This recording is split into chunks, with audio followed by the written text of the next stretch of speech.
Fun, right?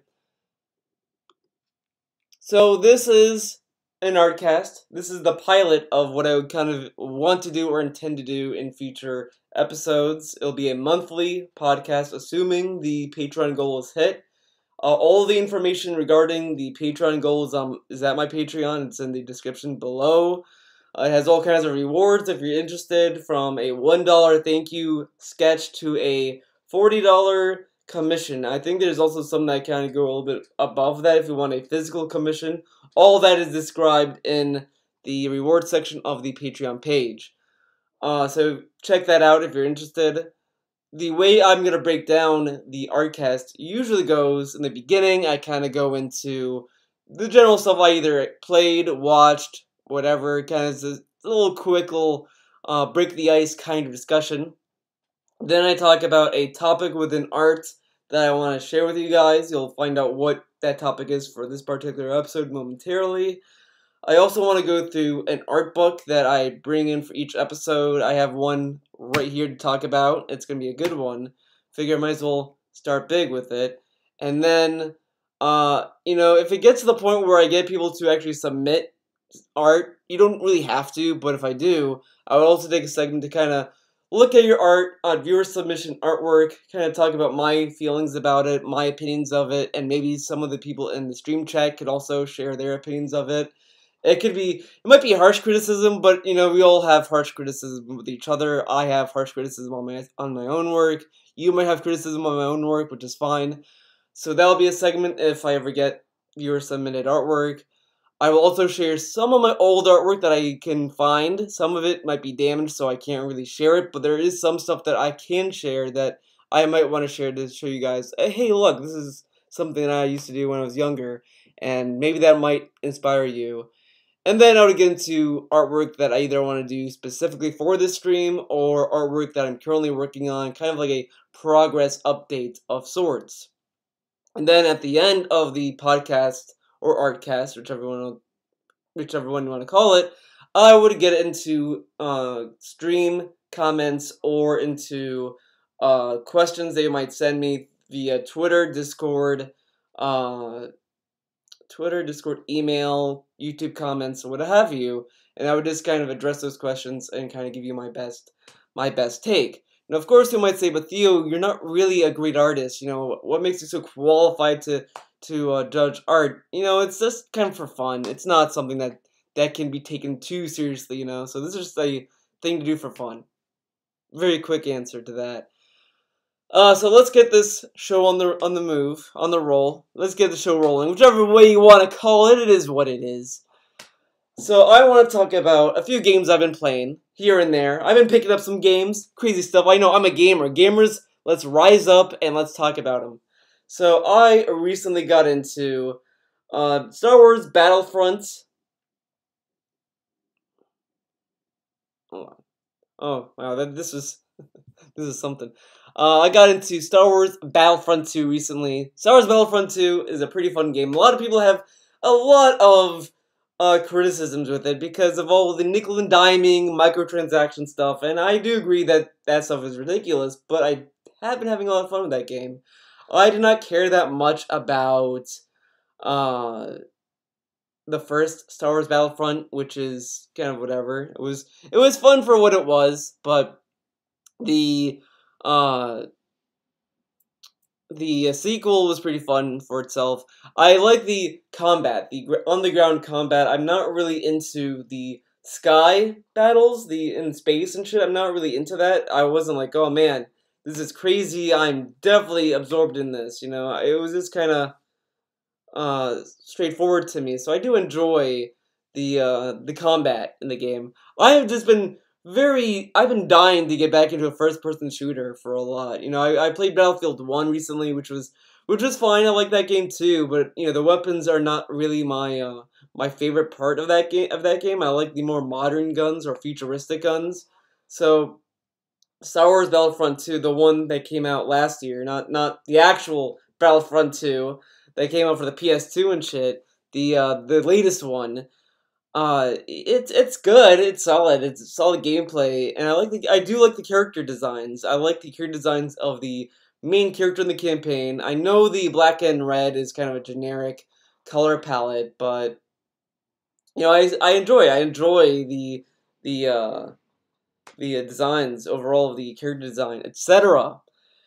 The other game I've been kind of playing on and off is Street Fighter V. Street Fighter V, everyone loves to hate on that game. I enjoy it for what it is. You know, it may not be the best Street Fighter. I mean, personally, Alpha 3 is this kind of where my heart is. I love Alpha 3.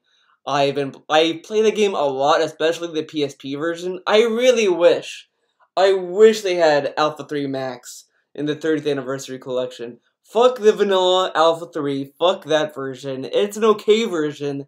You know, it's doable, but Alpha 3 Max, that's where the cocaine is. That's gold dust. Okay, that's really the shining version of that game, and it's a shame we don't get a console version of it. I know, feels bad. There's also Third Strike in the 30th Anniversary Collection, which is kind of fun. I like dabbling in that. Makoto, Ibuki, and Elena. 3 of my main characters. I love them.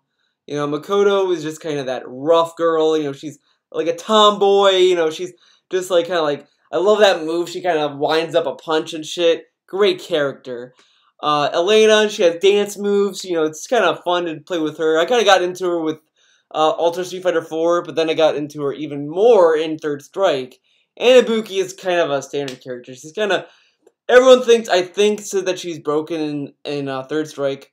Fair enough, but it is what it is. It is what it is, okay? Okay? And then I got into the Capcom Fighters Bundle. I loved the beat 'em up games. I missed out on a lot of them. I got into Final Fight. I got that collection just to play Final Fight on my PS4. I love it. I love Final Fight. It's, you know, Cody's in it. Cody, you know, my main character in Street Fighter. Great character. I loved his attitude. I love his kind of like beat 'em up attitude. I loved his design, even in Final Fight 1. My only gripe I have with this fucking collection is there's no Final Fight 3. You know, they have Final Fight 1. You know, Final Fight 1's good. It's good. You know, I like the music, but, you know, Final Fight 3 is kind of where the game really starts to get good. It gets really solid. 2 is forgettable, but, you know, it would have been nice to have 2. It would have been nice, but instead we're going to get these probably bundle volumes, like, oh, Capcom Beat 'em Up Bundle 1, Capcom Beat 'em Up Bundle 2, and 3, and so on. But the other parts of the Beat 'em Up collection that I love so much is the other Beat 'em Up games. I missed out on a lot of games. My first gaming console was the N64. Technically, it was the Game Boy Color, but I don't remember which came first. I think the Game Boy Color came first. But I got the N64. That was a solid console for me. But I missed out on other beat 'em up games, and this collection kind of exposed me to these other games that I love so much. Can't remember the name of them, unfortunately, except for like Armored something, which was a really good one. I loved how you could kind of mix and match weapons. There's one with a cat girl. I don't remember that one's name. Has a weird name. I can't remember it for the life of me, but I love that game. I love the cat girl. I love the little squirrel companion. You get to upgrade a character in it, and each beat 'em up feels unique in its own way. They don't feel like, oh, this is Final Fight with a different skin, and it's something that I miss. You know, it's something that I do love about beat 'em ups. You know, I got Mother Russia Bleeds, and that was also a really good beat 'em up. It has a very nice feel to it. It kind of feels like Hotline Miami has a 2D beat 'em up in a lot of ways, and I like those kind of games. You know, beat 'em ups is such a bygone era almost. You know, you could always say, oh, Batman Arkham Knight and the Batman Arkham series and Yakuza and Spider-Man, I think you could also say, and Fist of the North Star, and those are beat 'em ups. I mean, don't get me wrong. Well, I don't know if I would count Batman necessarily, but those are pretty much beat 'em ups. But there's nothing like the rough kind of beat 'em ups that Capcom used to make. You know, Streets of Rage, the non-Capcom beat 'em up, which was really good. I like Streets of Rage 2. You know, those are really good. I like the 2D beat 'em ups, and we don't get a lot of them. You know, the 3D beat 'em ups like Yakuza is pretty good, but you know, how far can we really get with Yakuza? You know, Yakuza's good, but you know, you know, we're not gonna get another Yakuza game. You might get prequel games maybe, or you know, spin-off titles, but I just miss the 2D beat 'em ups, and Final Fight had a really nice style going for it. Like it had a '90s kind of aesthetic. I kind of like the biker aesthetic that Final Fight kind of has with their enemies like Hugo and Poison and all these other characters. And I really wish we saw more of that. Yeah, but Final Fight is pretty solid for what it is, and so are the other beat 'em up games. They're all really good. I recommend them. They all have great online features. You can beat 'em up with 4 people in some games, sometimes 2. I jumped into one guy's Final Fight session, and I helped him beat the Mad Gear boss. I was like, "Hey guys, let me come in here. I'm Cody now. Let's wrap this up." And I came in and saved the day for that guy. So that's what I've been playing. Pretty good games, pretty solid. I like all of them. I'm really engrossed with most of them. Honestly, I've been getting to Far Cry 5, and I think that game's kind of, I'm getting the itch back to get in that game again. The only thing I just did not love about Far Cry 5 was I feel like you just kind of walk all the time. You either get to walk all the time or you drive, which is fine, but I just kind of wish it had a better fast travel system. I think the fast travel system is just kind of lazy in some ways. It just feels like it's very particular, and I just don't like that. I'm not too crazy about it, but I like the story. I like the gameplay of it in a lot of ways. I like going to outposts and kind of sneaking around and kind of taking them over. It's what I loved about MGS5, even though a lot of people hate that game. I love that game. I love sneaking around outposts and kind of fucking with people. I love that kind of shit. So Far Cry 5 kind of fits that niche. I just wish it had a better fast travel system and a better vehicle system. I wish you could just kind of call a horse or call a vehicle. And I feel like when you try to intercept a vehicle, it's like you have to be a dick about it. It's like, a car's coming down. Well, I need a car. Oh, this guy's a civilian. Well, the only way you can do is to kill him. It's like, I don't want to kill a civilian. And then you kill a civilian and the game punishes you for it. Now, I don't know if there's a better way to do that. Maybe there is. Maybe there is a better way, but it is what it is, right? I like Far Cry 5. It's pretty solid. I just think that there's some parts of that game that could be a little bit better. But those are the games I've been playing. Now, I did watch some anime. I know. Shocking. This shocks you guys, that I watch fucking anime. Well, I do. I finished watching Fully Cooley Alternative. That show had wrapped up recently, and I watched the final episode again to get a better enjoyment of Fully Cooley Alternative. And let me tell you, everyone went into Fully Cooley or Progressive, and there were a lot of disappointments around Progressive, which, I kind of enjoyed it, but it's not a really good show. I think Progressive kind of is generic, and it tries too hard and misses the mark of what Fully Cooley really is. It doesn't even get close to what it was in the animation. It was just kind of monotonous and bland. The animation didn't really get good until the last 2 episodes, and really, if you have to wait to the last 2 episodes to get to the good parts of a show, deal breaker. So when I was getting to Fully Cooley Alternative, I was thinking in my back of my head, like, I don't think I'm gonna watch this. If this show is just more of the same of Progressive, I'm not gonna watch the rest of it. First episode, and bam, it gets me. It might not be as good as the original, but it gets very close to it. It has a lot of good charm, and I appreciate it a lot. There's a lot of energy and heart. There's a lot of heart put into Alternative that I think was absent with with Progressive. And Alternative just has a lot of good characters. I love the main characters. Mostly, I like Kana, Kamuto. Weird last name, Kana. I'm gonna call her Kana. Okay. There's Hijiri. Hijiri was really good. I like her character a lot. Those 2 characters are the best characters. Okay. Unfortunately, there's one character I cannot think of the name. I can't think of her name for the life of me. I even rewatched the last episode and I can't think of her fucking name. But she's a fat girl.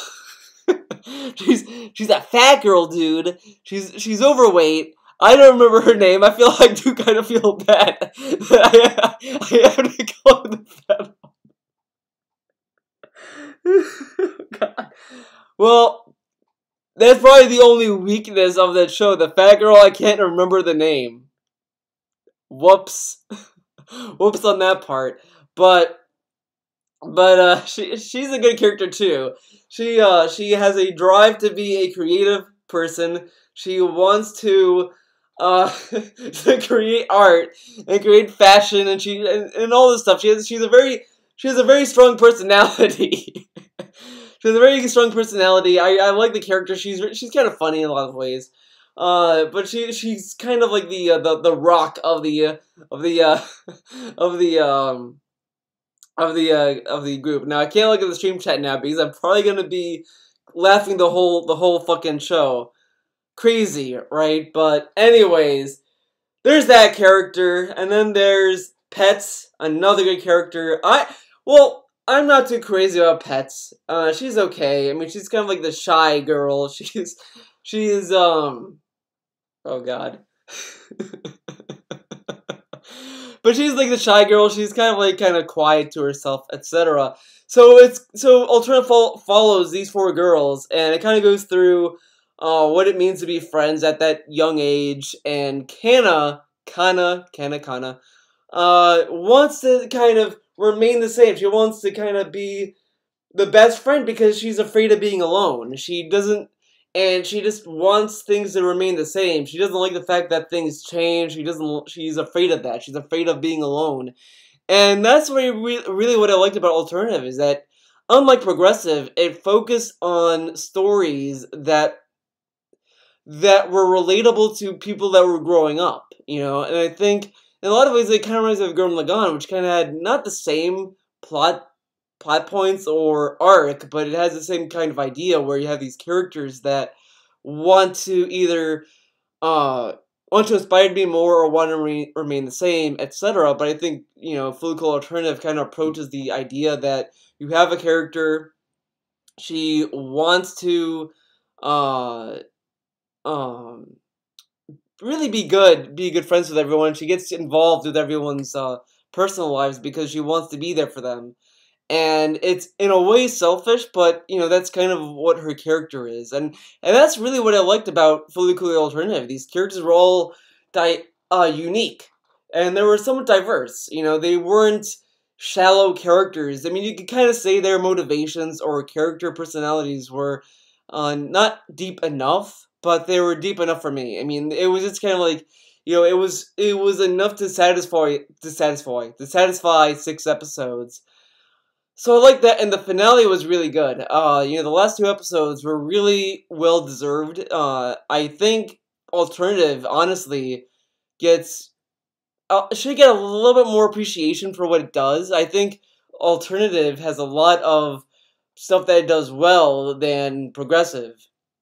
I like Alternative a lot more. I really appreciated each episode. There were only 2 episodes I wasn't really crazy about, but they were still entertaining to watch, which is more than I could fucking say about Progressive.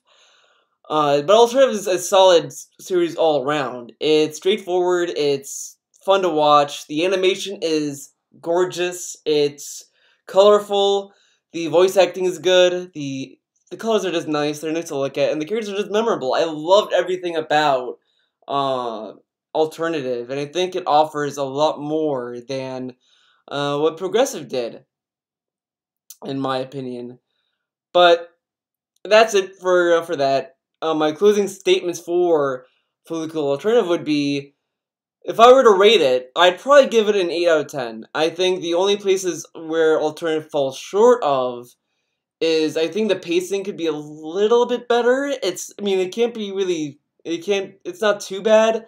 And Haru's dialogue is kind of weak at times. Luckily, it's not as bad as Haru was in Progressive. Haru in Progressive was just kind of bad. They kind of missed the mark on that character, while in Alternative, I think they kind of got a little bit closer to what she was in the original. And the show Alternative doesn't really get... If you're expecting Alternative to be exactly like the original, you're going to be disappointed to begin with. But I think Alternative does enough to kind of stand on its own that it doesn't really... You're not going to sit through it and think, man, I think I would love the original more. You're going to appreciate it for what it does. And I think Alternative has a lot more reaction. Not a reaction, has a lot more heart and charm to what it offers than Progressive ever did. So that's my opinion on Fully Cooley Alternative. If you were to ask me which one to check out, I would check out Alternative. Just get Progressive. Progressive is just kind of there. Fuck it. Go with Alternative. Alternative is much better, much better. So anyways, what's going on in my chat? Okay, whatever. Okay, anyways, that's distracting me, dude. Anyways, let's get into the meat of this Artcast. Let's get into the art book that I brought for this episode. And the art book I want to talk about is Persona 5, the Persona 5 art book. Now, I played Persona 5 last year. That was my first Persona game. Well, my first real Persona game. The first Persona game I played was Persona 4 Arena. Don't know if you want to count the fighting game as a Persona game, but Persona 5 was really my first outing to the Persona franchise, and I really love the art style. I really love the character design. I love the music. I loved everything about that fucking game. So it was a no-brainer for me to reach out to get the art book. Now, the reason why I want to talk about this art book is that a lot of times when I'm doing art, when I'm farting around on my canvas, if I'm thinking of a character to design, and I am just strapped, if I'm just kind of like, I don't know what to do, I'm hitting an artist block in a lot of ways. I go straight to this art book, and I get rejuvenated in a lot of ways. That sounds kind of corny, this sounds cliched, I know, it sounds like a commercial for this, but I love opening this and seeing what they draw. I love looking at this art. This is my favorite kind of art, of seeing like this kind of ink sketch kind of style. It's very inspiring to me because I love that kind of style. I don't like the 3D game renders some art books have. I don't like. I mean, the hyper realistic artwork is nice too. That's not bad in and of itself. But I always love these stylistic kind of ink sketches. I think that's much more telling of the artist. I think you see more of the artist's personality in it, and you kind of see that with this, and it evokes even the character's personality. So I really like the this art book in a lot of ways. It's thick. It's a thick art book. I mean, you'll get your money's worth out of this, and you get such great characters in it, like Tai Takimi. Great character. She's just amazing. You can't tell me that you don't like Tai, okay? If you tell me, oh, Theo, Tai Takimi is not good, she's not a good character. Bye. Goodbye. No one's gonna miss you. She's a good character. I like her artwork. I like her design. She's a very nice punk rock design. I just wish I could design a character like this in a lot of ways. But I really like this kind of style. I mean, it's a very nice style to look at. I can look at this art book all day, but the point being is that it's very, very captivating. You get also commentary from the developer, or at least the artist from the game, and the director and the voice actors involved with it. You get their kind of opinion on these characters, and I always like looking at them because it's a very diverse cast of characters. You get to see this guy running for council, and you see it's the guy. You see the guy right there, and you see Tora. Tora's pretty good. I like his confidant story. It's a very good confidant story. It's like a redemption arc in a lot of ways. But I like that character too. But I think we all want to see the best character. I agree. Everyone agrees. Everyone in my chat agrees. Sai Nijima, great character. I like her design. I mean, look at that design. Look at that face. Look at that face. She's happy. She's happy. It's always warms me to see Sai smile. You don't really see her smile a lot in the game, so it's really nice. Then you get to see this. Who doesn't love to see this when they open an art book, right? Crazy. So I like looking at this and getting some ideas. I myself am not good with colors. I cannot really mix colors very well. So I like going into this art book and kind of getting ideas on how they got to that color, or at least get to simplistic color designs, or at least read what they have to say with each design. This really kind of fuels my motivation to do art in a lot of ways. I really like this art book in that regard. I always go to it. It's always my go-to art book.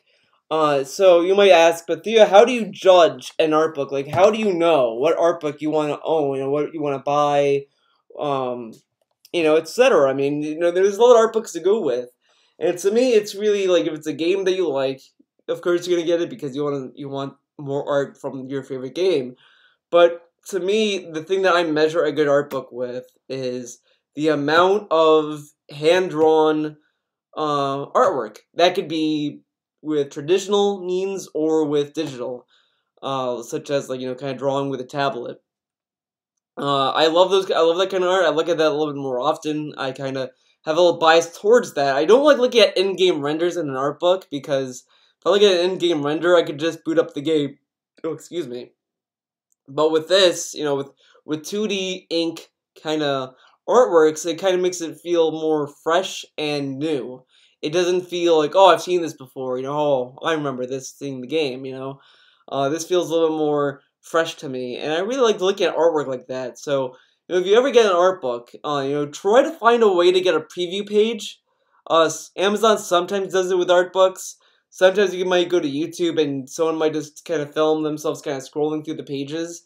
And always look at the kind of how much 2D art is in there or traditional art is in there versus 3D rendered art. Because to me, I think the 2D art is a little bit more worth your time than the 3D. I mean, 3D is fine too. I mean, if you like that, you like that. But I mean, it's not for me.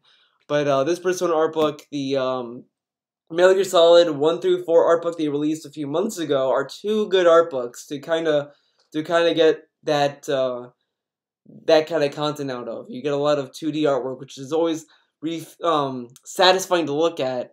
Maybe someday we'll go into the Metal Gear Solid art books as well, but I do go into a little bit more detail in an art book update on my other channel. You can always check that out as well to see what art book I'm talking about currently, etc. But this part is just kind of be going through each art book randomly. Some might be stuff you may not even seen before. Some might be something else. But this is the one I wanted to start out with. It's a really good art book. It's a thick one. It's very thick, very, very solid because it really was there for me. If I'm stuck on something, this book has been pulling me out of that funk a lot of the time. Alright, so that said, I want to talk about something that is a little bit interesting to talk about. I've seen some people talk about it here and there, kind of little whispers on the internet, but I want to talk about developing or finding your personal style. If you're doing art, you probably have struggled in some way, in some form, as to how do I form a style? Well, I would recommend first to understand anatomy a little bit more, do a little bit more studies. You'll never not do studies, in my opinion. You should always look for references.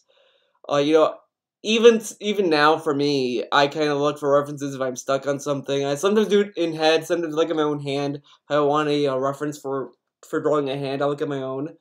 But it's always nice to look at other references constantly. You're never gonna fully understand or develop a style if you don't understand proportions. Proportions are very, very important. You can kind of tell if someone doesn't understand proportions if they go straight to drawing an anime-like character, and they might have a little bit more of like something's off with their eyes, something looks off in some ways, something doesn't look right, and that's usually because someone might not understand the exact proportion of what they're trying to exaggerate. This was something that I learned through a caricature course. I took a course in drawing caricatures, and the one thing he ingrained in us is you have to draw real proportions. You can't go straight to doing caricatures because you need to understand the parts of the body you want to exaggerate. If you want to draw big eyes, you need to understand how eyes look. So if you draw them big, they're gonna look goofy, but they're gonna look right in their own way. And I think that's a direction that a lot of people should be trying to steer towards when they're doing art. That said, how to develop a more abstract style or your own personal style, that's something that you kind of pick up on your own. When I was young, when I was in high school and middle school, I was heavily influenced by the artist Ashley Wood. and I would kind of constantly try to mimic his art style. And from there, I kind of made my own from that. I'm not necessarily saying that you should kind of copy other people's styles, but you can kind of do studies on them. And if you want to share that with the internet, I ask you guys to at least credit the artist. If you want to be like, hey, I'm a huge fan of Yoshi Shinkawa. This is kind of me trying to replicate his art style. Give that guy credit. Give whatever artist you want credit, because it's kind of important for them that you give them credit for their own style, because they worked hard for that style, and it's somewhat important to kind of give artists credit for that kind of stuff, because it takes a lot of time to develop a style. I mean, I'm still kind of developing my own. You're kind of never not developing it. I would like to say that, oh yeah, my style is solid and it's straightforward, but I'm still learning stuff. I think my issues is perspective in a lot of ways. I have trouble understanding perspective when I'm drawing someone in 3D space, or when I'm trying to draw depth. Some of the body parts are I struggle with, especially eyes, noses. But honestly, I'm getting a little bit better with noses. I'm doing it more often. I'm trying to break it down to shapes, and I'm going from there. I think the best way that I can offer you guys to improve your style is to really find your weaknesses and trying to improve it, and trying to draw a lot of things that work with it. You don't get complacent with your style. Once you get complacent, that's kind of where mistakes start to come up. So when you make a style, that's kind of stuff you want to keep in mind. You're never stop improving your style, but you're always gonna be growing it. It's something that you're gonna develop. It's kind of your own voice. So when you learn how to speak, you're not gonna be speaking your own words when you start. You're gonna be copying your parents. Your mom, your dad, or whoever is gonna come up to you and think, "Okay, son, say apple," and you're gonna say apple. That might not be your own thought, or that might not be something that you want to say, but you have to say that to understand how to talk.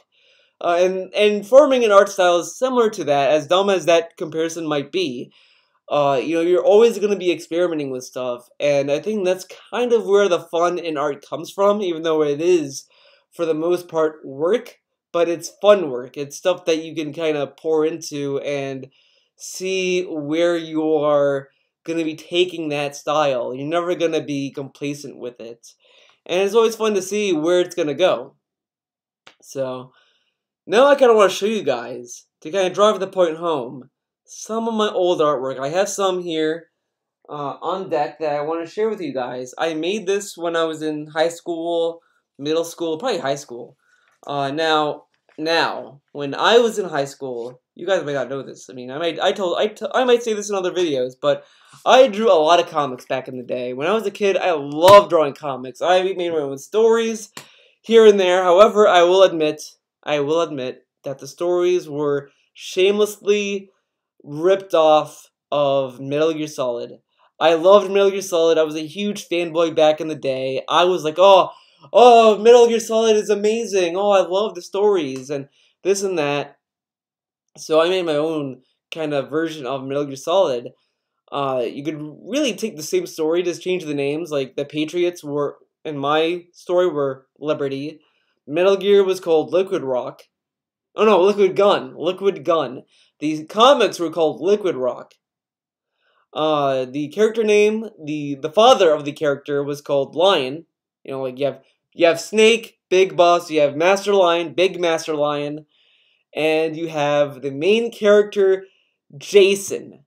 Yeah, when you think of a secret agent who does covert operations and shit, you think the name Jason. Phenomenal.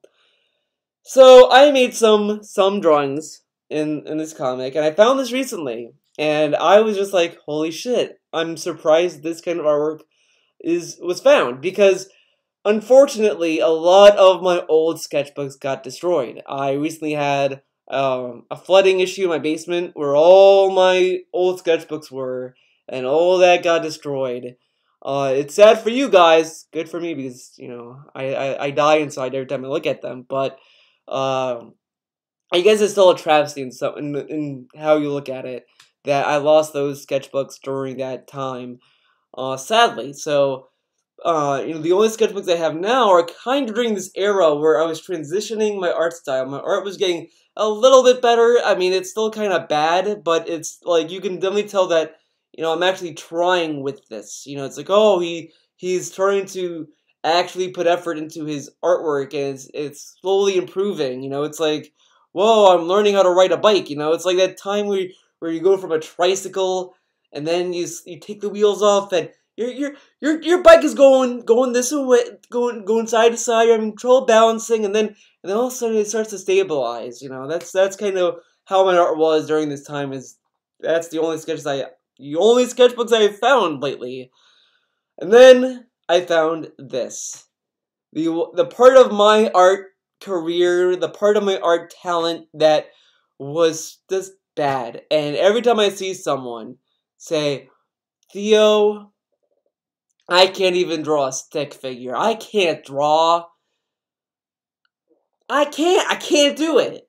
Well, hopefully after you see this inspires you to kind of keep trying, because if I drew this and I drew what I draw now, so can you. So, without further ado, without the build-up, let's show you what I drew. I drew this. See this character? Great character, right? Has this weird kind of proportions, big-ass shoulders, weird-ass fucking hands. I mean, hands are hard to draw, to be honest, but, these are just not even good hands. And I didn't even draw the rest of his legs, because I could not draw legs very well. So I was like, fuck it, I'm not gonna fucking draw that. Fuck it.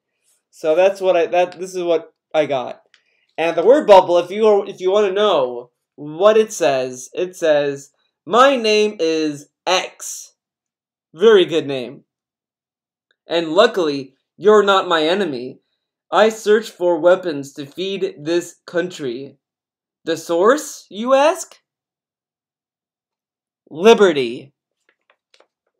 Whoa, guys, Liberty. Liberty was running the whole show. They're the shadow government. They're the Illuminati, guys. Liberty is pulling the strings. And no, some of you guys are saying, "Oh, this is Ocelot." Honestly, you want to know what this is a ripoff of? It's gonna blow your mind. The Sorrow. I love the Sorrow's design, and I wanted to make a character that was like the Sorrow.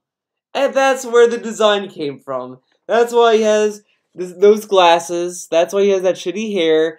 That's why he has, like, the turtleneck. And I think I was trying to mix it with Drebin. I think I was trying to do a co-op design with Drebin and the Sorrow, which didn't work out very well, if you guys are surprised. But yeah, this is what I drew. I can tell you right now, when I look at this, I'm like happy with what I draw now. The proportions are off.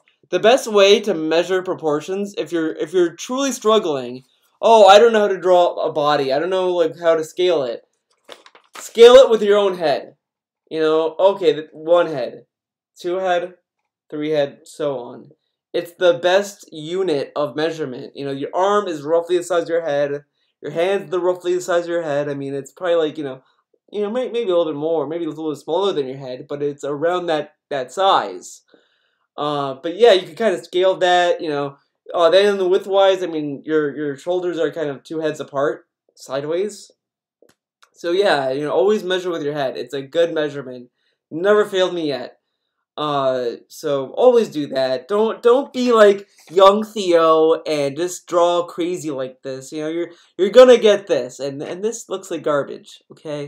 Okay? So listen to Theo. Don't draw like that. Scale your fucking drawings with the size of your head, or with a head, I should say. Next drawing I did. This character. This character's name is Spike. I know, a very clever name. Very clever. You have why his name is Spike. You got a spike here. Spike on his shoulder. Spike on his arm. Spike on his waist for some dumb reason.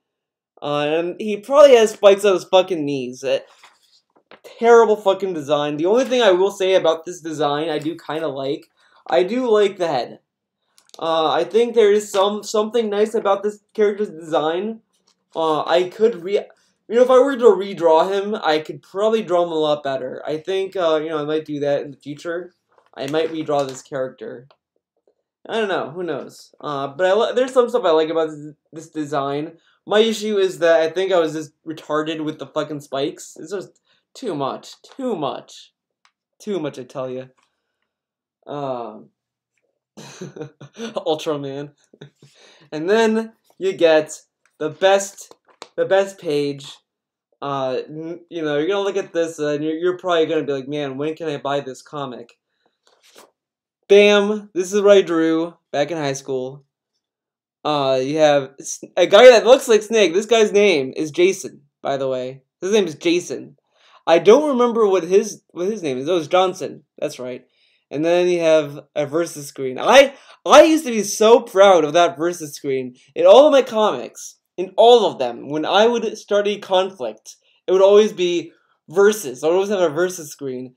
I kind of like that idea. If I were to do a comic again, I would have a versus screen in it, and the versus would be a little bit more stylized. I mean, this is just kind of bland. It's just square face versus square face. The eyes are fucked up. I mean, look how great the eyes were drawn. I mean, they just look fucking retarded. Johnson's eyes are basically non-existent. I mean, you could almost even say it's a racial stereotype, dude. But yeah, I mean, Johnson is the Ocelot copycat. This guy is pretty much a ripoff of Ocelot. I know, very original. I was a very original kid when I grew up. But these were some of the drawings I found. There's a whole book, a whole sketchbook of this comic. And maybe someday I'll read it to you guys. Maybe I'll read you a comic from it, maybe. Who knows? So, now I want to get into a little bit of what I've been drawing lately. Now, before, I had a little bit of a technical issue. Hopefully, the technical issue does not exist. Good, it does not. That's fantastic. That's fantastic. So, I'm gonna just put this down here.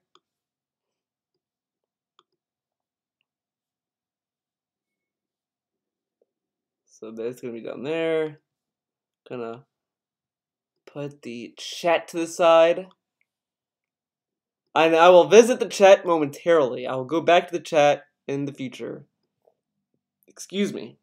So let's get to what I'm working on. So this is what I'm working on. This is a banner. Somewhat of a banner that I'm trying to work on. I'm hoping to get finished. I want to use these original characters for some parts of either other streams or just whatever. So the two girl characters are two characters I came up on my own. Some of them are based off of existing designs. Two of them are actually.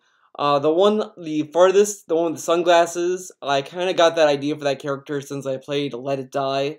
The character names were the Jackals. I love the Jackals. I love their design.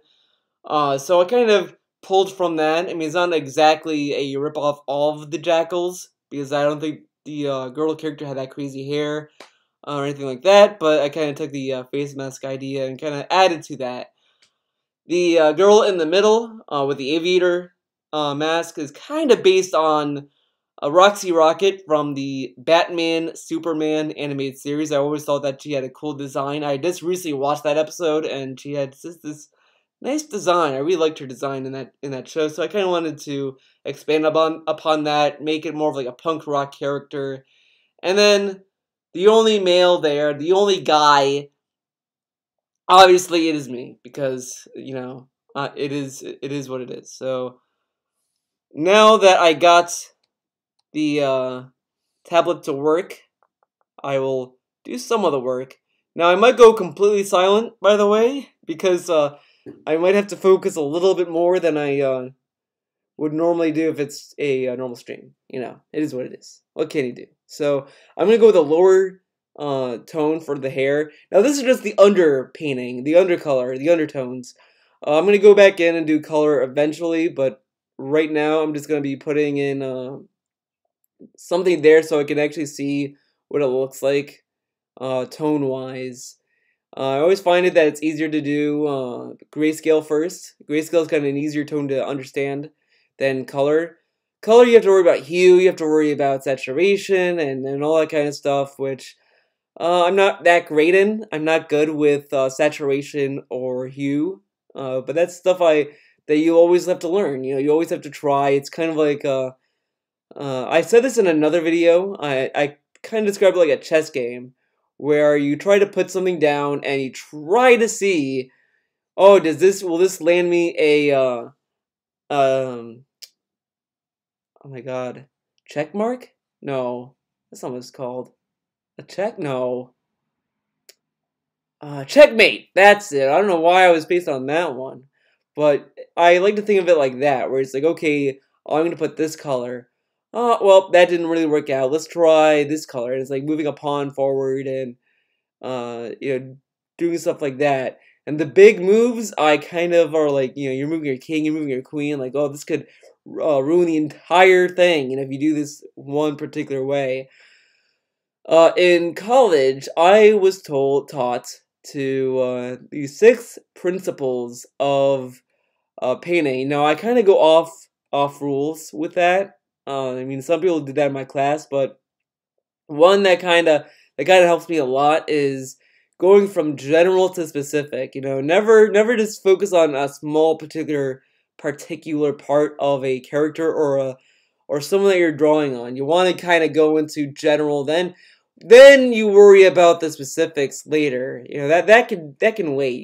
You do the specifics later. You don't want to do it all in one go. You don't want to spend 5 hours on a character's eyes. Let's say you want to kind of just move on so you can just understand what you're doing with your piece and see how it all looks once it's all put together. You're never gonna have a full understanding if you just focus on one thing. It's kind of the same way when you're drawing lines or you're doing the outline of a character. Never get committed to lines. A lot of people get married to them and they're like, oh, I don't want to erase this line. This line's so good. If I have to erase this line, oh man, that's terrible. And it's always better just to assume that you're always going to be erasing lines. I already see like dozens of lines in this character that I'm going to be erasing and redrawing.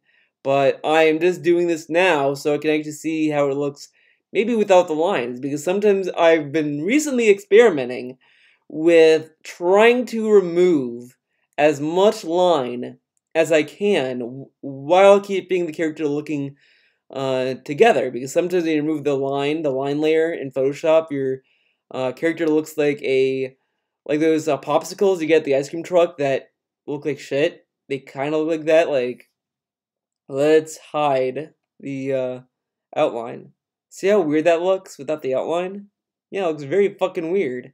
But if I remove some of the line and keep some of the other outlines, it might look good. So I kind of want to experiment with that a little bit more with each drawing until I get a science of it. There's some stuff that you might want to try. You don't know how to describe it. You don't know, oh, how would this work in the grand scheme of things? But the more you try new things, the more you do it, you'll find a method that can work. That can work for you. For one, my painting professor told me, oh, you want to go from darks to lights. That, for the most part, is true, but I like going from, between that. I like going dark to lights or lights to darks, depending on what part of the body I am coloring. Like, if I'm doing the eye sockets or around the eyes, I always go dark to light with that, but if I'm doing cheeks, I just do light, and then I go in and do dark and all that kind of stuff. Hair, I just go straight to dark, because it's hair. I really don't like hair that much, as far as tones go, same with clothes, but it's stuff I constantly want to experiment with. Now, I did kind of exaggerate my sideburns in this because I wanted to kind of have this cool little sideburns. I don't know what it is. I don't know what it is lately, but every time I draw like a male character, I give him such like groovy fucking sideburns. I can't describe why. If you're telling me, Theo, why do you do that? That's so weird. Well, I can't tell you. I don't know. I don't know why I do it. I just do it. I have to force myself not to. That's where I am with it. I have to force myself not to do it. Imagine you're doing something and you have to force yourself to not do it. That's something, right? I think that's something. So I am doing the eyebrows, obviously. I'm so glad I got this tablet to work again. It's weird because sometimes the simplest solutions are always the right solutions. I had to restart my computer to get my tablet to work again. Then I had to update my driver. My driver was out of date, which I did not know because I'm not used to checking it because in order to check my driver, I have to open another app that's not on the dock.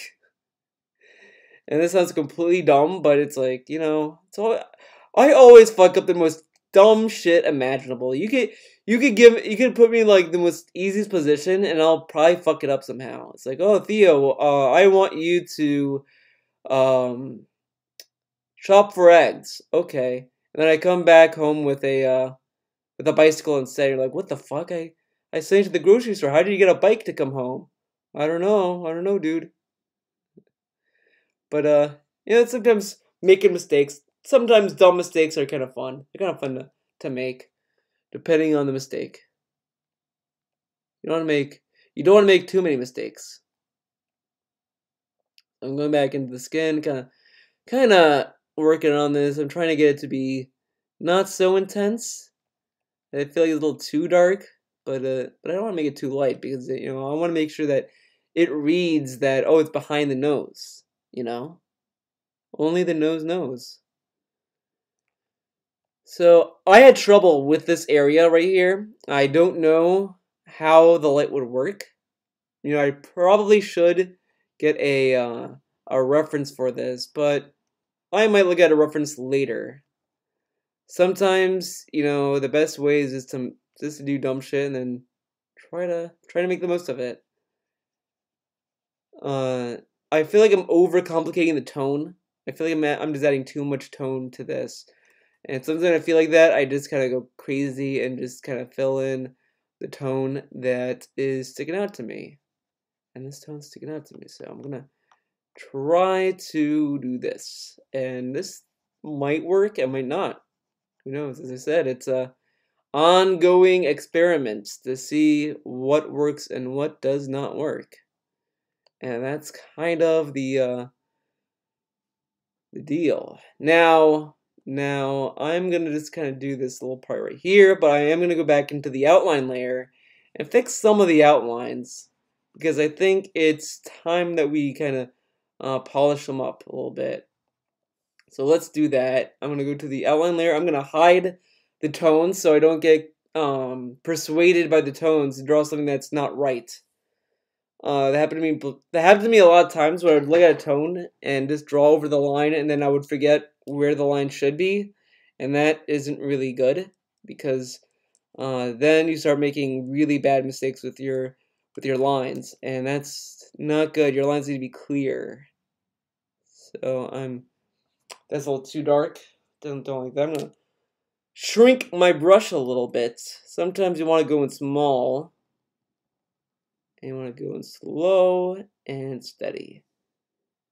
And there you go. Going back in. See that. Now I'm not committed to that line, but it's doing its job for me. And I'm gonna draw this line again. Oh, whoa, oh man, it's weird. So this is the chin. It's a weird chin, I guess. I guess I gave myself a weird chin. I'm gonna redraw the mouth because I think it needs to go in a better position.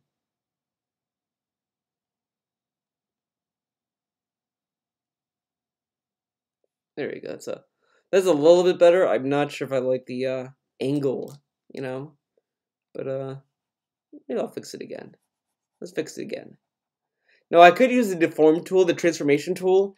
That is fine. There's a lot of people might say that, oh, that's cheating, but I don't think there's anything wrong with it. I only use it to kind of fix a scale. Like if I make a character too big for the canvas, I usually go into the transformation tool to shrink them down to a size that I like.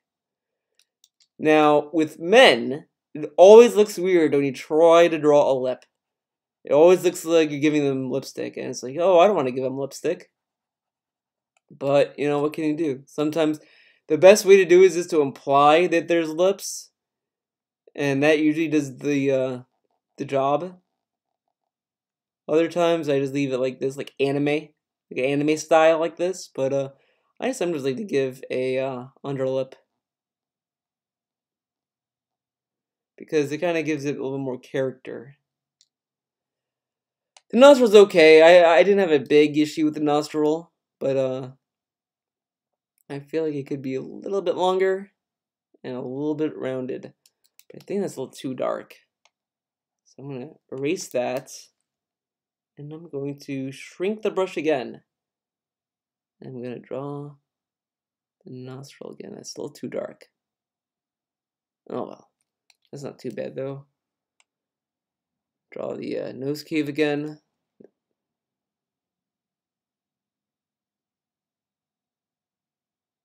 Kind of a big nose anyway, so it's somewhat accurate, I guess. The hair is okay. I mean, I think that the dark color is going to hide a lot of the misshapen lines. I'm going to fix the ear a little bit, touch it up.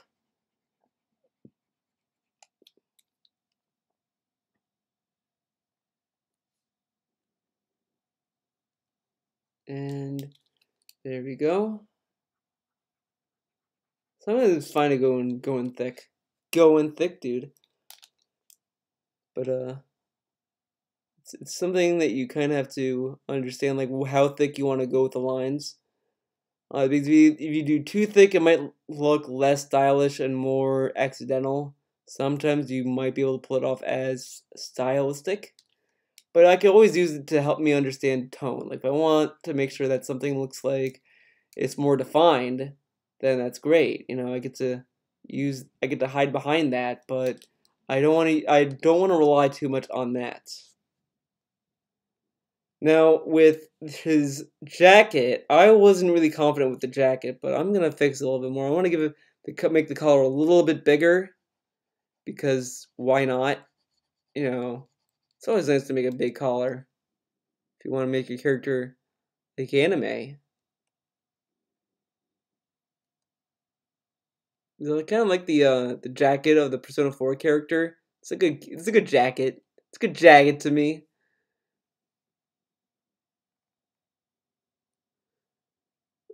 So let's make that bigger.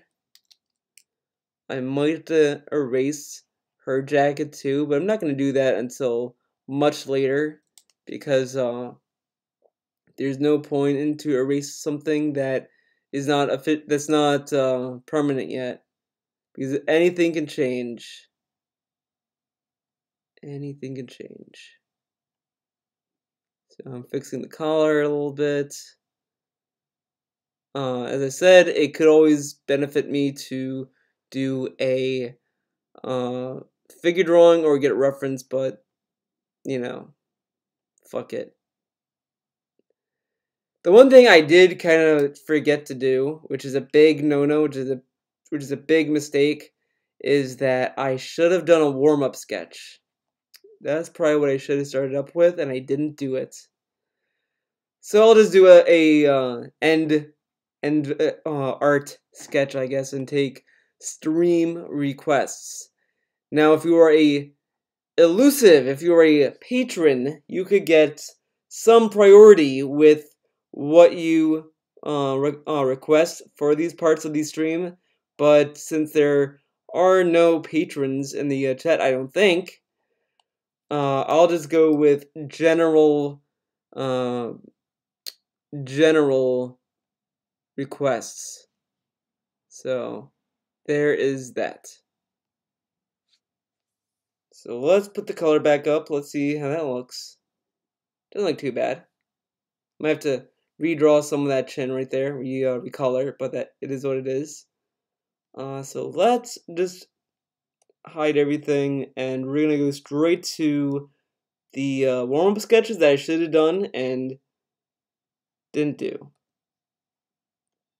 So let's do that. We will delete all of this. This is from a past stream, that I did, but we're not in that stream anymore. So let me open up the chat. Bada bing, bada boom, and let's see what people have to request. So, chat, what do you want? What do you want for me to sketch quickly? This will be a quick sketch type of deal. So, let's see. Warm up with drawing Dave riding a giant fly. Ooh. Dave riding a giant fly. And this is coming from like no reference either, so this will be something. Can't say you guys are not creative. So let's do that. That might be fun. So I'm gonna just draw a general shape. Let's see.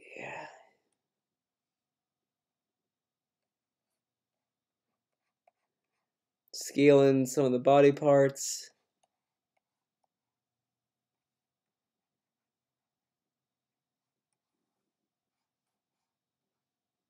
I don't know if that's the right hand gesture.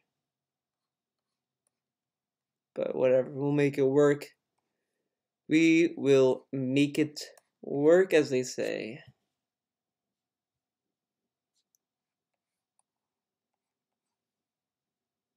So I'm going to shrink that already. I think it's still too big. So I'm going to use the deform tool. Okay,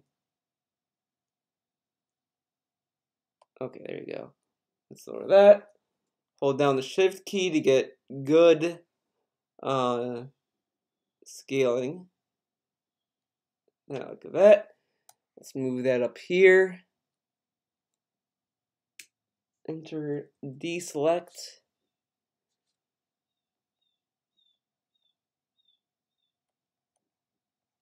And I am going to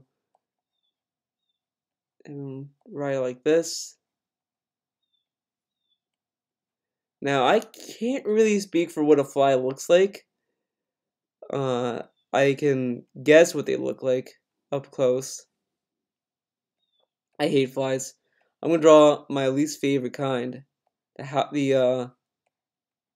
house flies? I don't know if they have any like little mouths. I don't know. I don't fucking know flies. Other than they're fucking annoying. I hate them. But yeah, he's riding a fly now.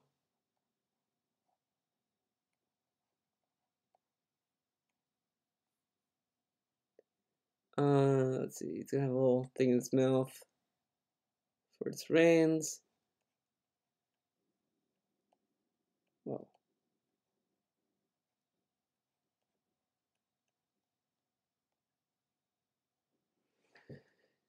He does have some tits. Since he wears a lot of short sleeve shirts, let's give him a very short sleeve shirt. You know, it wouldn't be a DSP without like a girl shirt sized sleeves. And we're gonna give him a little gut. The Project 7 gut. The Project 7 gut.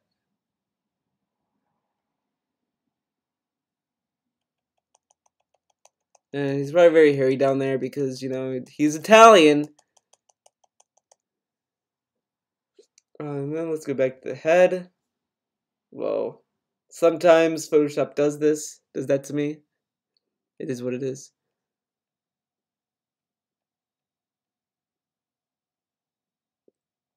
I could picture him saying, "Whoa!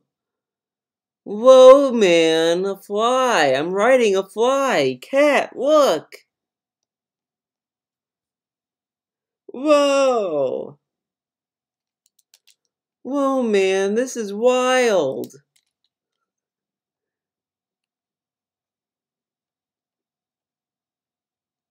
I'm getting a little too invested in this drawing. TBH. But I want to at least get some identifiers that it's freaking DSP, you know?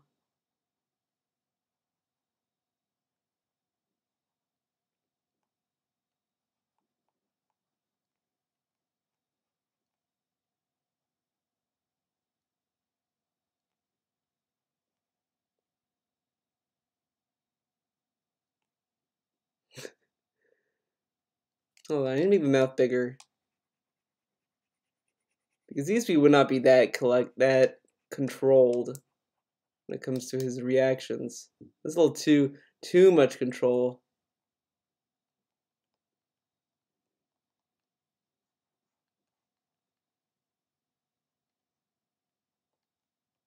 There we go.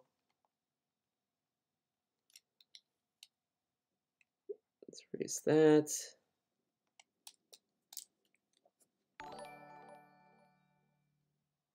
After years of him saying on the fly, we finally have Dave on the fly. Here's a buck for that warm-up.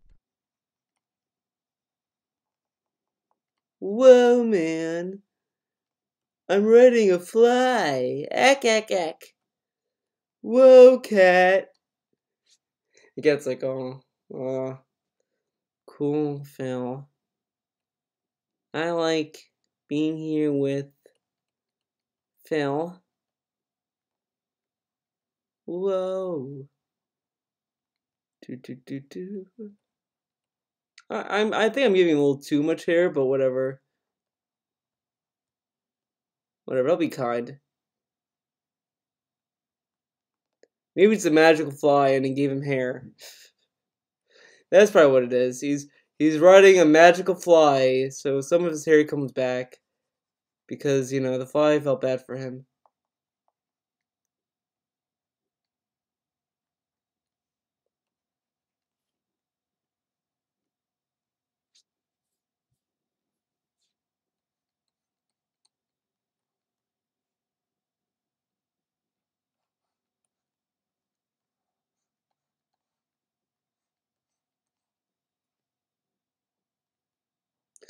No, you should be holding... I know what he's going to be holding.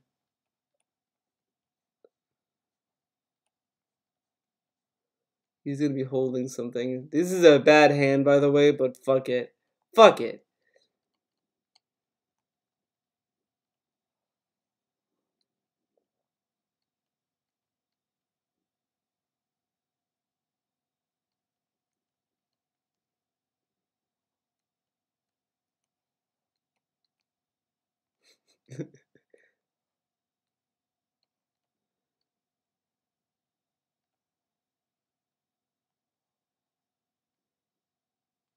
Dude, his potion. He's taking potion on a bug ride. I think potion has fur coming out from his ears.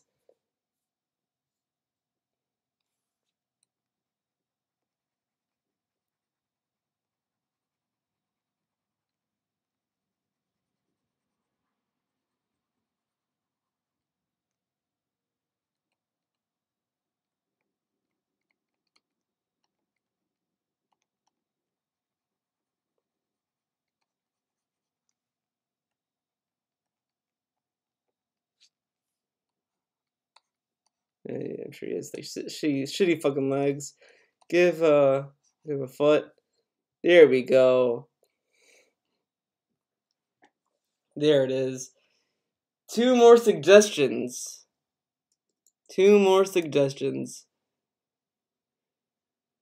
Let's see. Fuck it, draw it live. Should make boulders as obstacles, dude. No potion. DSP fly. It's perfect. What the fuck? What the fuck, dude? Whoa! It's everything I ever wanted. Turban. Oh, okay. Okay. I'll draw. Alright. Those two suggestions are gonna be it for this portion of the show because they're very interesting ideas. Turvin and Thevin. Fusion of me and Tevin. That'd be something, I guess. But what would that look like? Would it be racist? Who knows? Who knows? Let's see. I kind of drew him before. I did a special like drawing a DSP or something. I drew Tevin behind his couch. No, I drew him in a picture. But I'll kind of do it from memory. So you know, I'm probably gonna not do a good job. But whatever.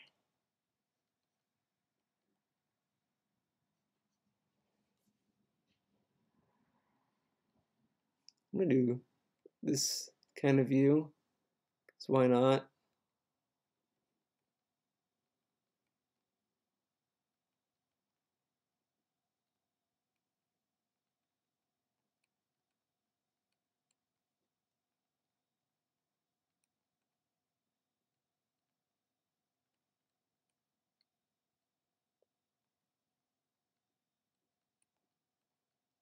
Little eyeballs.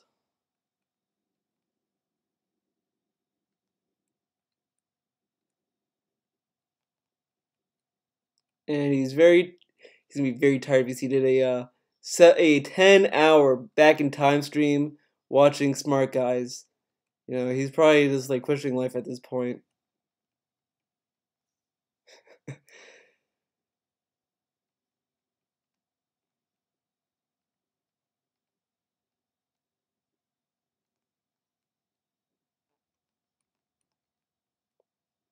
I don't know. This.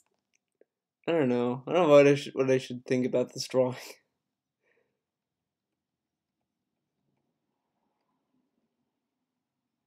I don't know if he still has any facial hair. Whatever.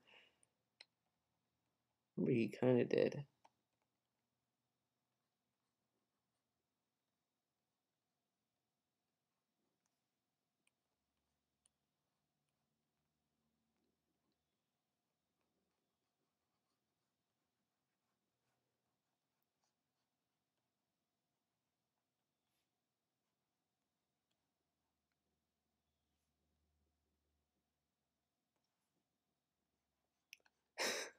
I think I made him look like he's 40. Whoops. Uh.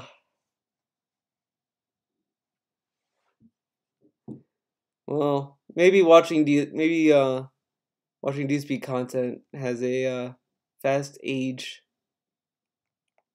thing. Maybe that, I don't know. There's a joke somewhere. Someone can figure it out. Someone can find out the joke.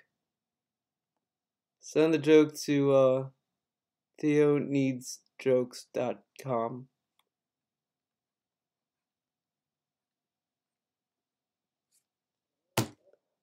I don't know. I don't know if I should like that or not.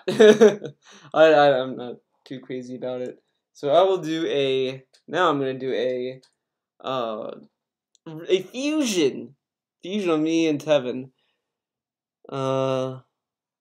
Let's. Now I am sometimes tired too, but I'll do a mix.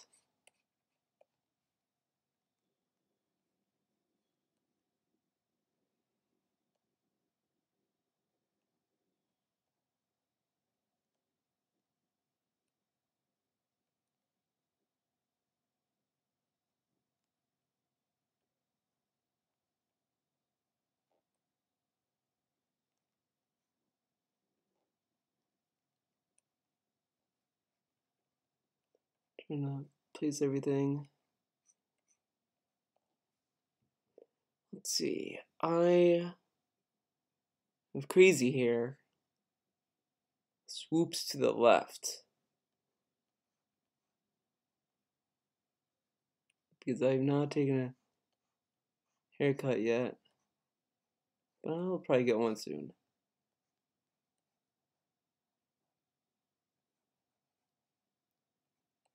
And since he's probably a little bit more close shaven than me, I'm gonna give us kind of like a frohawk kind of hairstyle. There we go. You know, that cool hairstyle people like. I don't know what to do with I can't draw dead-on portraits very well. They always look terrible. They always look terrible. I can never get them to look right. It's kind of why you never see me draw this kind of angle. But I want to challenge myself.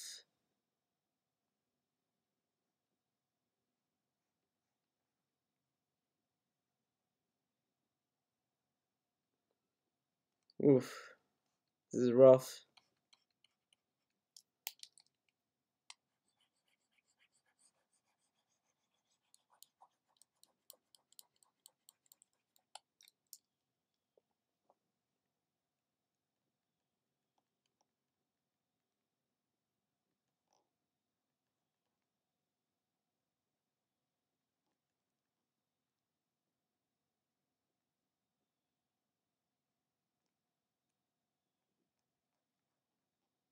This isn't looking too bad. I'm kind of digging this. Kind of digging this design.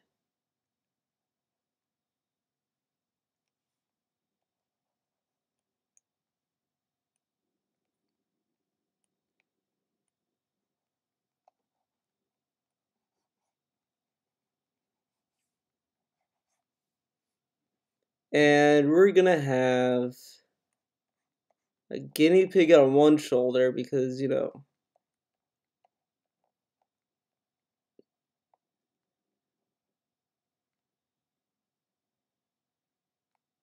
little guinea pig dude.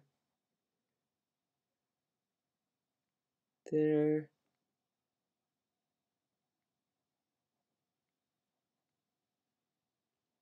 Yeesh. Then we're gonna have a rabbit on this shoulder. Because you know me and rabbits.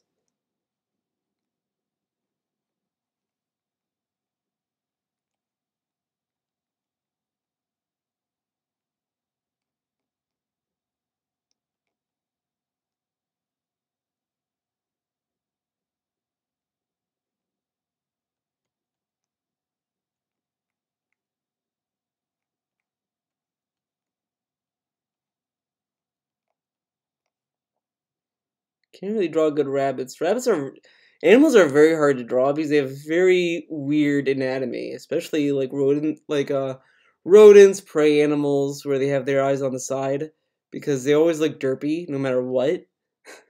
No matter what you do, they will always look derpy. Unfortunately.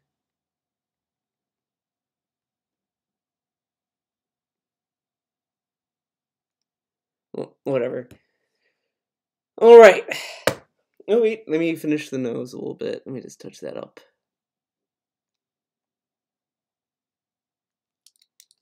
And let's erase some of this.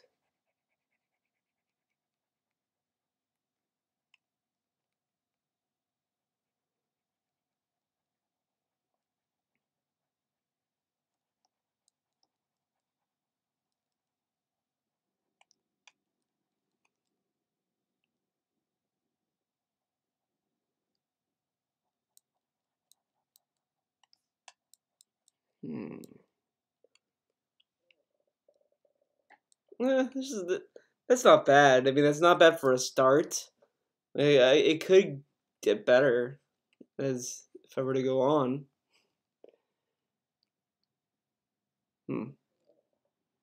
Well, I think I'll keep it like that for now. Alright, I am going to switch to this camera. There we go. Let's get the chat back up. So now, I want to take a moment and take some questions from the chat. The chat, my friends. So do you guys have any questions? Any questions regarding this Patreon goal? Is that a question? Well, as I said, this is I made this a Patreon goal so that, if you want to see more, the goal would have to be hit. So then I'll do like episode 2 for the next month for November, and then if it still is hit, let's say it stays at, I think I made the goal $40. So let's say it stays for $40 for as long as it remains 40, you'll get a new episode of the Artcast. Once it dips below 40, I will probably do another Artcast just to say, well, this is the last one until, the goal is hit or something like that. The point of it to me is that I want to use the Artcast as a way to keep people to consistently pledge. I mean, that's just my opinion of it. that's my kind of idea of it. Have you ever had any interest in other forms of art like music? I, for a very short time of my childhood, I wanted to be a drummer. I always loved, I would love to be a drummer. If I could, if someone were to come over to me and say, Theo, here's $1 million, I would invest that money into being a drummer. I would love to be a drummer. Love to. 40, you're asking too much, dude. What's your most favorite drawing by you and by other people? My favorite drawing of mine. Okay.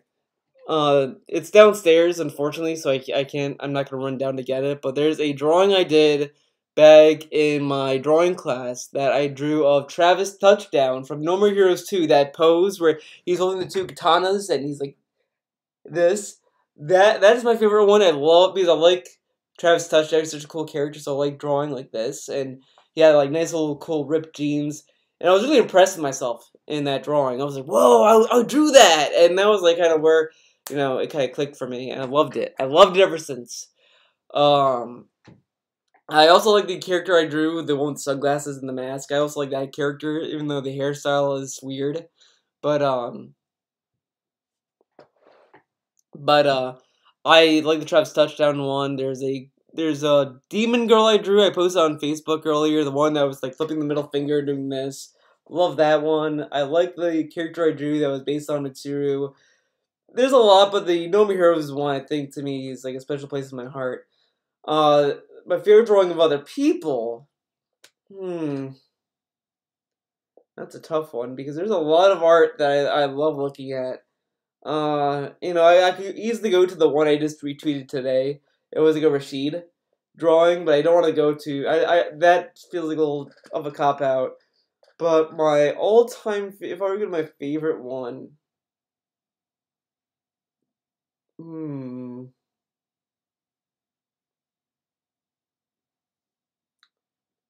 yeah, that's really tough.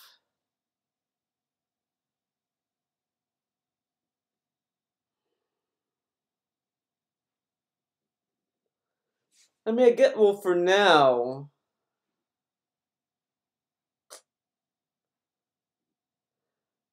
you know what? I like the artwork in, from Yuji Ishikawa for The Phantom Pain, the drawing of Quiet, because that, I kind of like the art style with that, even though it's like, oh, she's half naked. I like that kind of, I do like that drawing. It's a really nice drawing of her. So, I do like that. Do you like Bob Ross? I like Bob Ross. I really haven't really watched his show. I've seen bits and pieces, and it's pretty good. I like Bob Ross. There's really nothing I don't like about him. He does really nice landscapes, and I feel like if I watched Bob Ross, I'd probably get a better understanding of how to draw landscapes better than I do now. Do you want some balls?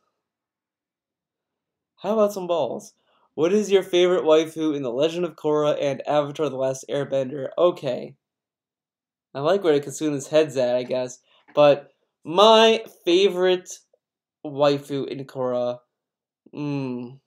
it's it was Korra for a while. It was Korra for a while. She was pretty, she's pretty cool. But you know, I would go between Kuvira and Asami.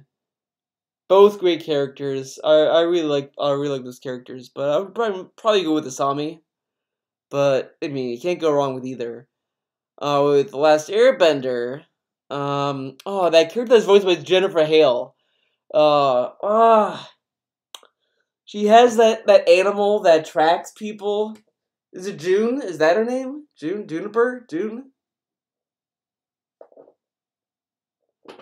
Well, whatever is her voice actress.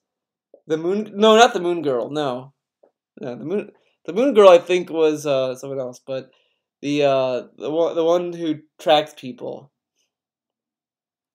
Do you think of doing more PragerU videos? I do. I keep forgetting about June. It is June. Okay, that's good. But yeah, I am thinking of doing more PragerU. There's a lot of garbage on that on that fucking website on that channel. I know someone who watched my videos likes PragerU, and you know, I'm gonna say that I might show one video of theirs out of like the three I've seen that I like. That's like, okay, this is okay. You know, it's not terrible, but a lot of their vids I've seen that interest me at least are just kind of manipulative. Like the one about the kids having fun, that's such a dumb video.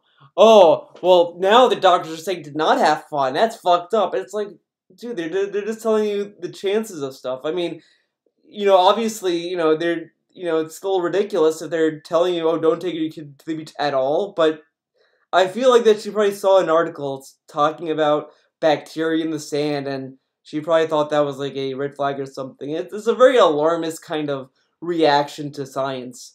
And I think that's kind of dumb. Science is very important. We should know the dangers of our life of our environment. Let's see.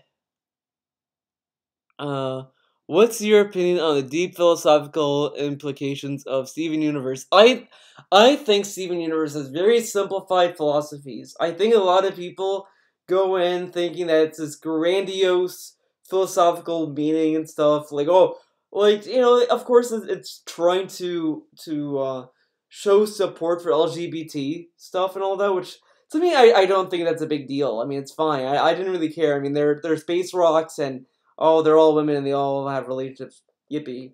I think there's nothing wrong with that. I just think people just kind of kind of forget that Steven Universe is for a younger audience. So they're not going to be doing all of these risky storytelling mechanics that are based on in real world stuff, and it's just going to be stuff that's kind of simplified. I mean, it's for a younger audience. So I think people are just kind of taking these little philosophies from that show and just kind of thinking that they're bigger than they are, and that's where all these criticisms come from. I feel like, you know, there's all these people like, well, see, if you look at the implications this philosophy teaches, but it's like it's a simplified philosophy. You know, it's to get kids to start thinking about stuff, and then you know if the kid follows this train of thought, then the nuance will come in. I mean, I don't think it's Steven Universe's responsibility to kind of hold the viewer's hand as much. I mean, they're holding their hand enough as it is.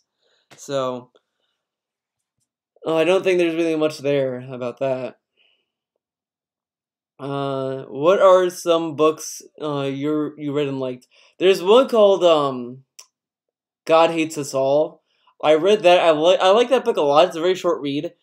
It's a really good one too. I liked it. I don't remember the story though because I read it like years ago. But it's a pretty good one. There's one I also read 3 years ago, but I can't remember it. It's from this one author. I think he's a Japanese author. He did the book After Dark or After Midnight, one of those two titles, which I wasn't too crazy about, but it had a good interesting symbolism. Life is meaningless. Oh, you're being ironic. Well, that's you know, you can tell that I've seen a lot of debates around Steven Universe, unfortunately, I guess. Sheeples are best people because they still buy Apple products even though they screw them over many times. My Apple products have not screwed me over. If anything, Samsung screwed me over way more. I had a Samsung Galaxy S3 or S4, one of those two, one of the latest Samsung phones at the time. I got that, and within 2 years, the phone refused to give me phone calls. Like everyone, when someone would call, it would go straight to voicemail for them, and I would never hear the phone ring. And then when they would send me a text message, the text message wouldn't come through until like hours later. So I was always late to things because they're like, Theo, we send you like 50 text messages. Why didn't you respond? Oh, I didn't get them. And then I would get them like 10 hours later. So that Samsung was a piece of shit. And I didn't download risky applications either because I know that they have a very open app store, but I barely fucking downloaded anything that was questionable. I downloaded like the most like basic fucking apps, and the phone was like being fucking retarded about it. So I hate Samsung phones. I have an iPhone, and it has yet to fuck me over. So I'm pretty content with an Apple product. Now I do understand that the issue that people have where it's like, well, I want more customization. I want more open, a more open platform. Well, yeah, you're gonna build your own fucking PC at that point. To me, I think you're just buying an Apple product just to get the simple use for idiots. Oh, I just want a computer that turns on, and I don't need to do I don't need to do PC games. I'm not a PC gamer, dude. I'm a console gamer. I know that PC is better, but I don't know, it's just not for me. I mean, someday I might invest in a gaming PC, but right now I am content with what I have. So I don't really need. I mean, Apple always has issues, anyways, and I know a lot of people are going to bring up prices. Of course. Apple's always expensive. What can you do? The issue I have with Apple is that they are the peak of corporate evil. I wouldn't say Apple's the peak of corporate evil. There's worse companies out there. I mean, at least as far as we know, Apple refuses to collect data on you, so there's that. But I mean, there are worse companies out there. But fair point. Nice Patreon $1 a month is what a great needs those days. Well, you know what they say, a dollar can help. I'm not a techie. No need, no me, dude. That's a DSP quote. Oh. Microsoft is pretty evil. Yeah. I think the worst company though, uh, and I feel bad because I bought a fucking game from them was EA. EA and Ubisoft. I always hate myself for buying an Ubisoft game because I hate Ubisoft. I bought Rainbow Six Siege day one and I fucking hated it. I get that they wanted to make it esports, but it was just everything I liked about Rainbow Six was gone. The terrorist hunt felt like shit. It didn't feel like the same. All the multiplayer modes felt the same to me. I didn't notice a difference. I mean, I guess I needed to play more to get the difference, but I didn't really feel the difference. But I still buy their games sometimes. I mean, I don't buy a lot of Ubisoft games. I mean, so far this year I only bought two. I only bought Ass Creed Odyssey because I'm Greek, and Far Cry 5.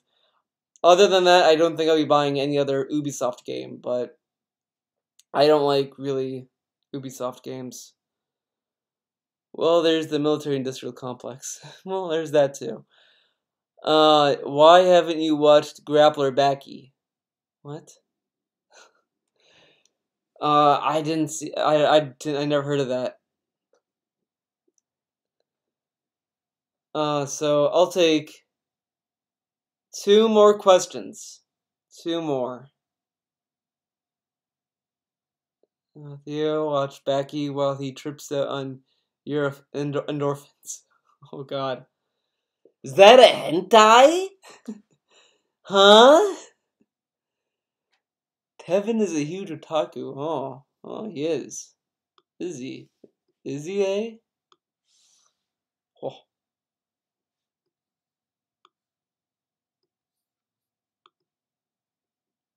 Quick, someone ask him a question. Yeah. Uh. Well, now there's only one question. What's your favorite Yu-Gi-Oh card? I don't play Yu-Gi-Oh, so the one with the cute girl on it. That's badass. Do you feel bad for DSP? Uh, I don't know. Depends on the context. There are some times where I do feel bad for him, but other times I don't. It really depends on the on what's going on with him. Like if you were to tell me right now, I need to pay the bills, I wouldn't feel sorry for him. He got a lot of money from Tut, so I don't feel bad for that. But if it's like, if Cat's in the hospital, if his family's in the hospital, I'd feel bad for him. But I don't feel bad for him if it's something that is kind of dumb. I mean, I did not feel bad for him when the chair sponsor went away. I mean, it's a fucking chair. Who fucking cares? Oh no, I don't have a chair sponsor. Okay. There's a character I can't think of her name. Oh. Oh god. Oh god, man. You know what? I'm gonna find out that character's name. So let's go on. I'm gonna go on a field trip. We're gonna end it on this. I'm gonna end finding out her name. God damn it.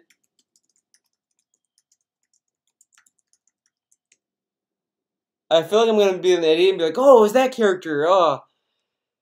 So let's see. No, this is normal Fooly Cooley. They gave me normal Fooly Cooley. Normal Fooly Cooley is fine, you know. They're great characters and all, but I mean, I'm looking for alternative.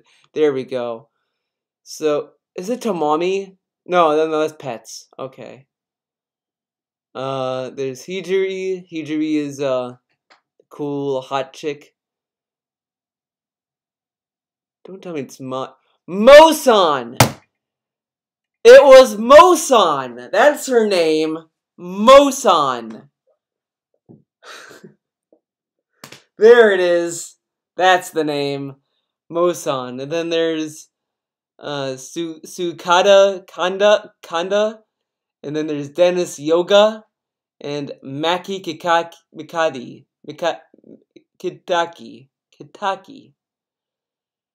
But they don't have Kanda's name. Maybe it's in the main characters list. Because I wanna try to say her name. There we go. Komoto. Kana Komoto. There we go. Mosan, yeah. Mosan is a weird fucking name, but I can't. What can you do? What can you do? Fooly Cooly, yeah, man. Momo, oh god. Is that supposed to sound like a cow? Yeah, I think it's supposed to because she's a fat girl, but she's very self-aware of it. Like there's a scene where they're doing like beach pool volleyball or whatever, and she comes out of the water and they're like, "Oh my god, it's a seal," and she's like, "Oh, I'm going for vanity," and it's like kind of a joke on her weight. So she's kind of in on the joke. But it's a pretty good show. It's a really good show. I recommend Fully Cooley Alternative. It's not as great as the original, but it's very close, has a lot of charm and a lot of heart. So I recommend it. Alright, that wraps up the pilot episode of Artcast Episode 1. Hopefully that will get you to understand what the Artcast is meant to be and what it's trying to be. So hopefully I get to see you guys again in a future episode of the Artcast podcast. So thank you for watching, everyone. Remember, if you want to support, it's all in the description below. Other than that, keep being you. Thank you.